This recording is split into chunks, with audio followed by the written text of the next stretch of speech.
And this gets to really the second point of why I just find these discussions so infuriating, is it distracts from what really matters, right? What really matters is the stuff that you don't need to pay for, okay? You don't need to pay to exercise outside of maybe getting a gym membership. You don't need to pay to be mindful about how you eat. You don't need to pay to go to bed a little bit earlier, and to incorporate some protocols around sleep hygiene and maybe putting your phone down 2 hours before bed or things like that. I mean, the things that move the needle the most are relatively inexpensive. And that's why I get so bothered by these incremental things that at best move the needle maybe a little bit in a TBD way, at worst could actually be harmful, and clearly are a lot of money. Now you might say, well, come on, Peter, you're just being an extreme, you're reacting to a $700,000 thing. Okay, but I feel the same way about so many of the supplements I constantly am asked about, right? Oh, Peter, should I be taking this supplement and that supplement? And before you know it, a person's spending $500 a month on supplements for which there is no demonstrated efficacy. Now, again, it's a free world. And I know for many of those people, $500 a month doesn't matter. Great.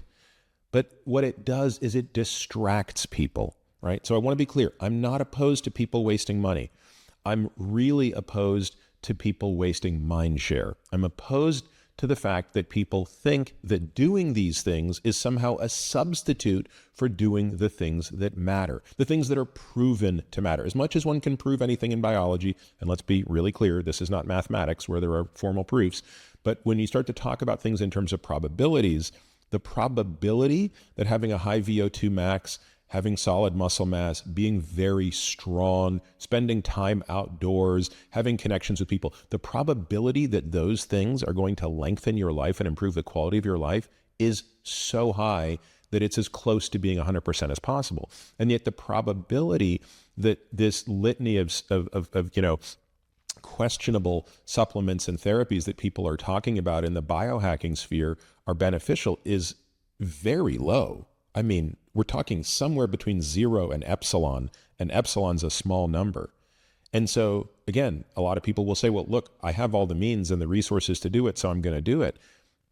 Yes, but again, the more we give air cover to those things, the more we're communicating to other people who might not have the resources, hey, that's where your attention should be. And again, I think that is just fundamentally wrong. So if I come across as a jerk when I talk about biohacking, I hope that this at least explains why, right? I don't think I'm a jerk, but I do tend to respond very strongly to things that are nonsense. I have a very low tolerance for nonsense and buffoonery. It's, maybe it's one of my weaknesses, but nevertheless, this is something that really grinds my gears. And so that's why I get kind of annoyed when I have to talk about it.